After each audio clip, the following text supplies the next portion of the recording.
రాజస్థాన్లోని అల్వర్ జిల్లా చౌకీబాన్ గ్రామంలో హృదయ విదారక ఘటన జరిగింది. దుకాణదారుడు ఇవ్వగా చాక్లెట్ అనుకుని ఓ 3 ఏళ్ల చిన్నారి నోట్లో పేలుడు పదార్థాన్ని పెట్టుకుంది. పళ్ల కింద పెట్టి కొరక్గా అది బాంబులా ఒక్కసారి పేలిపోయింది. దీంతో చిన్నారి దవడ ఛిద్రమై రక్తపు మడుగులో పడిపోయింది.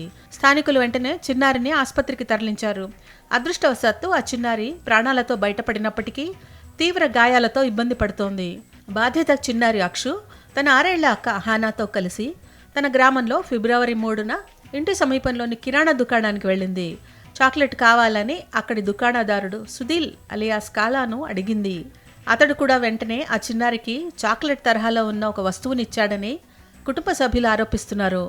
అది చూడటానికి అచ్చం చాక్లెట్లా ఉండటంతో అక్షు దానిని వెంటనే నోట్లో పెట్టుకుని కొరికింది. మరుక్షణమే అది భారీ శబ్దంతో పేలిపోయింది. పేలుడు ధాటికి చిన్నారి దవడ చెంప భాగం తీవ్రంగా ఛిద్రమై చిన్నారి రక్తపు మడుగులో కుప్పకూలిపోయింది.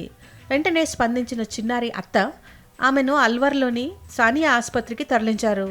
అక్కడి మ్యాక్సిలోఫేషియల్ సర్జన్లు చిన్నారి దవడ భాగాన్ని సరిచేశారు. ప్రస్తుతం ఆపరేషన్ విజయవంతమైందని, చిన్నారి కోలుకుంటోందని వైద్యులు తెలిపారు. పోలీసులు రంగంలోకి దిగి నిందితుడైన దుకాణదారుడు సుధీల్ను అదుపులోకి తీసుకుని విచారిస్తున్నారు. అయితే తాను తప్పు చేయలేదని, చిన్నారి గాజు ముక్కలపై పడటం వల్లే ఆ గాయాలు అయ్యాయని నిందితుడు బుకాయించే ప్రయత్నం చేశాడు. కానీ గాయాల తీవ్రతను బట్టి చూస్తే అది ఖచ్చితంగా పేలుడు వల్ల జరిగిందేనని పోలీసులు ప్రాథమికంగా నిర్ధారించారు.